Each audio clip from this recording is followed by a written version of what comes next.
जय माता सावरी। स्वागत है आप सभी का मेरे YouTube चैनल प्लीज शक्ति में। आप सभी से निवेदन है कि आप मेरे चैनल को सब्सक्राइब कीजिए, लाइक कीजिए, कमेंट कीजिए और जितने भी आपके दोस्त हैं, रिश्तेदार हैं, जिसको आध्यात्मिक ज्ञान में रुचि है, उन सभी तक शेयर कीजिए। ओम ऐम ह्रीम क्लीम चामुंडाय विच्चे। इस मंत्र पर अनेक वीडियो बन चुके हैं यूट्यूब पर। आप सर्च करेंगे तो बहुत सारी वीडियो आपको देखने को मिलेंगी। अलग अलग तरीका, अलग अलग विधि विधान आपको देखने को मिलेगा और लाभ भी अलग अलग बताएंगे। लेकिन क्या हम सही जाप कर रहे हैं इसका? क्या इसका हमको फल प्राप्त होगा कि नहीं होगा? इसके लिए नवरात्रि सही है या किसी और शुभ मुहूर्त में कर सकते हैं? क्या 1 माला, 3 माला, 11 माला जाप करने से माता सिद्ध हो जाएंगी हमें, या देवी भगवती काली सिद्ध हो जाएंगी हमें, या चामुंडा सिद्ध हो जाएगी हमें, या लक्ष्मी सिद्ध हो जाएंगी? क्या होगा इस मंत्र से? क्या क्या लाभ होंगे? क्या करना पड़ेगा इस मंत्र के लिए? चलिए बताते हैं वीडियो में। सर्वप्रथम तो आपको बताता हूँ कि ये मंत्र जो है ओम ऐम ह्रीम क्लीम चामुंडाय विच्चे, ये मंत्र कीलित मंत्र है। जो कीलित मंत्र होते हैं, आप खुद ही सोचिए कि आप उनसे क्या लाभ ले सकते हैं। जो मंत्र कीलित है, बिना उत्कीलन किए इसका लाभ हमें प्राप्त नहीं हो सकता। ठीक है। दूसरी बात यह है कि जो दुर्गा सप्तशती है, और दुर्गा सप्तशती में एक सिद्ध कुंजिका स्त्रोत नाम से एक स्त्रोत है, वहाँ से ये मंत्र लिया गया है। इसका एक पूरा मंत्र है जो मैं आपको सुना देता हूँ।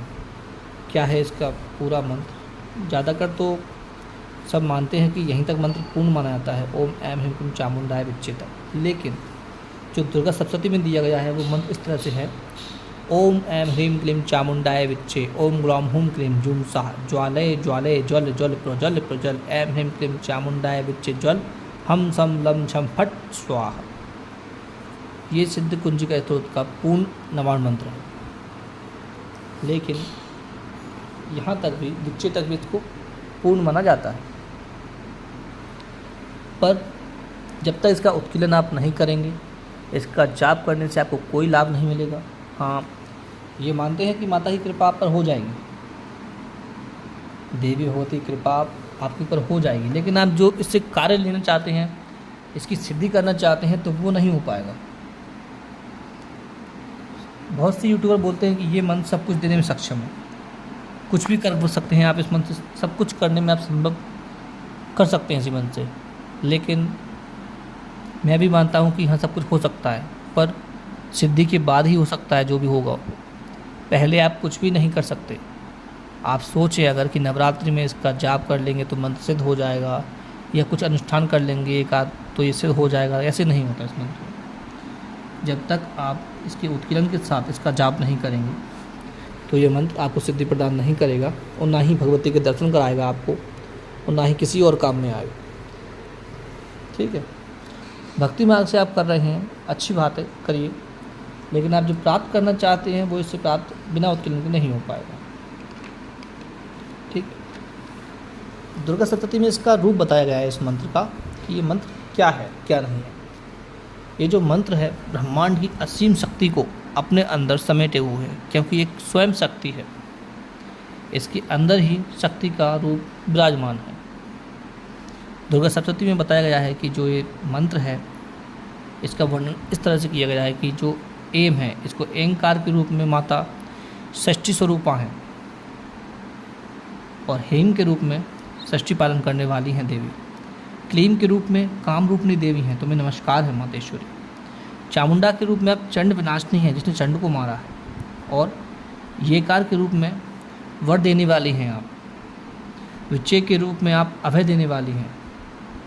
यानी कि जो नवाण मंत्र है वो पूरा का पूरा देवी का रूप है, भगवती का जो स्वरूप है उसी का ही मंत्र है, और मंत्र ही देवी का स्वरूप है। इस मंत्र की शक्ति इतनी प्रबल होती है कि हर कोई साधक इसको सिद्ध नहीं कर सकता। हर कोई साधक ना तो इसको साध सकता है। आप थोड़ा सोच के देखिए, अगर सब बोलते हैं कि इसी मंत्र से सब कुछ संभव है, तो भगवान शंकर ने फिर और मंत्रों की रचना क्यों की? हमारे जो सिद्ध हुए हैं गुरु गोरखनाथ जी हैं, मछलीनाथ जी हैं, बहुत सारे सिद्ध हुए हैं। अलग अलग मार्गों से उन्होंने मंत्रों की रचना भी की है, सिद्धत्व को प्राप्त किया है, आध्यात्मिक ज्ञान को अपने चरम तक पहुंचाया है उन्होंने। तो इन मंत्रों की रचना क्यों की उन्होंने? क्योंकि हर कोई देवी को प्राप्त नहीं कर सकता, हर कोई शक्ति को अपने अंदर समाहित नहीं कर सकता। जिसमें काबिलियत होगी वही इसको संभाल पाएगा। एक ब्रह्मांड की इतनी बड़ी शक्ति को संभालना हर किसी के बस की बात नहीं होती। अगर आपको इस मंत्र की साधना करनी है, इसकी सिद्धि प्राप्त करनी है, अगर आप पूरा मन बना चुके हैं और आप पहले से कुछ साधनाएं कर चुके हैं, तो इस मंत्र की आप सिद्धि करें। करने के लिए आपको क्या करना पड़ेगा? सबसे पहले तो आप उत्कीर्ण जो मंत्र है उसके साथ इसका जाप करेंगे तो ये सिद्ध होगा आपको, और हर काम में आपकी सफलता दिलाएगा, आपको हर कार्य करेगा आपके। और अगर उत्कीर्ण मंत्र के साथ आप जाप नहीं करते तो ये मंत्र आपको किसी काम आने वाला नहीं है। मंत्र को सिद्ध करने के लिए आपको अनुष्ठान करने पड़ेंगे। एक नवरात्र में सिद्ध नहीं होगा, 2 नवरात्र में सिद्ध नहीं होगा। इसके लिए आपको 3 अनुष्ठान करने पड़ेंगे, चाहे तो आप नवरात्रि में करें, चाहे नॉर्मल दिनों में करें, पर अनुष्ठान करना पड़ेगा। अनुष्ठान कैसा है? अनुष्ठान है एक सात्विक और एक तांत्रिक, दोनों अनुष्ठान होते हैं इसको। और कुछ लोग इसको मांस मदिरा के हिसाब से भी चलाते हैं, तामसिक भोग पर, उससे भी ये मंत्र जागृत होता है। अनुष्ठान ऐसा है कि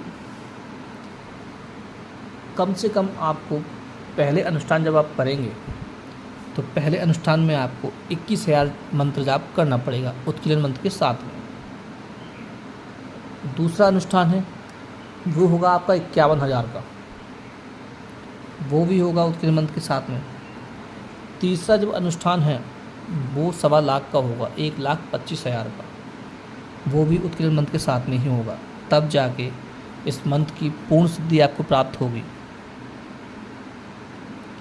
समझे? ऐसा नहीं है कि आप 11 माला सिद्ध कर लेंगे, जाप कर लेंगे और सिद्धि आपको प्राप्त हो जाएगी, देवी आपका हर काम करेगी। नहीं, पहले अनुष्ठान से लेकर आखिरी अनुष्ठान तक आपको नियम तोड़ना नहीं है, नियम पालन करने हैं पूरे, माला जाप करना भी नहीं छोड़ना। ऐसा है कि आप अनुष्ठान जो है कुछ समय के पश्चात कर सकते हैं, पर करने आपको 3 ही अनुष्ठान पड़ेंगे। अनुष्ठान आपके ऊपर है, आप कौन सी विधि से करना चाहते हैं, तामसिक, सात्विक या तांत्रिक विधि से। इसका हर रूप से आप अनुष्ठान संपन्न कर सकते हैं। ये जो मंत्र है ब्रह्मांड की शक्ति को अपने अंदर समेटे हुए हैं। जब आप इसका जाप करेंगे तो आपके साथ में बहुत सारी लीलाएं होंगी, बहुत सारे खेल खेले जाएंगे आपके साथ में। आपको डर भी लगेगा, पसीना भी आएगा, घबराहट भी होगी, चक्कर भी आएंगे, आपके घर में कलेश भी होगा कि आप जाप छोड़ दें। कुछ शक्तियाँ भी आएंगी आपके साथ स्वप्न में जो आपके साथ संभोग करेंगी। बहुत सारी लीलाएं दिखती हैं, उनसे डरे नहीं तो आप ये कार्य करें। बहुत सारी आवाज़ें भी आती हैं, घुंघरूओं की आवाज़ भी आती है, कोई चल रहा है ऐसी आवाज़ें भी आती है इसके अनुष्ठान में। लेकिन ये कोई छोटा मोटा अनुष्ठान नहीं रह जाता। उत्कीर्ण मंत्र के बाद इसमें इतनी शक्ति भर जाती है इस मंत्र में कि आप हर कोई साधक इसको नहीं कर सकता। इसकी शक्ति को जो सहन कर सकता है देवी की, वही साधक इसको आगे कर। जो माता की भक्ति में लीन रहना चाहता है, जो माता को ही सब कुछ मानता है, वो इसका अनुष्ठान करे। ये जो अनुष्ठान होंगे आपको अनुभव तो इतने करा देंगे कि आप बोलने लगेंगे कि हाँ शक्तियाँ होती हैं। अब बताता हूँ आपको कुछ क्या क्या लाभ हो सकता है, क्या क्या इस साधना से। जैसे जैसे आप अनुष्ठान में बढ़ेंगे, आप जैसे अगर ध्यान मुद्रा में इसका जाप करेंगे आप, तो आपकी कुंडली शक्ति जागृत होगी। मैं बोल रहा हूँ ध्यान मुद्रा में। अगर आप सोचें कि ऐसे ही बैठे रहें, हम ना ध्यान लगाएं, कहीं का दिमाग कहीं चल रहा है और मंत्र जाप चल रहा है, तो कुंडली शक्ति में कोई फ़र्क नहीं पड़ेगा, ना वो जागृत होगी ना आपको मंत्र सिद्धि होगी।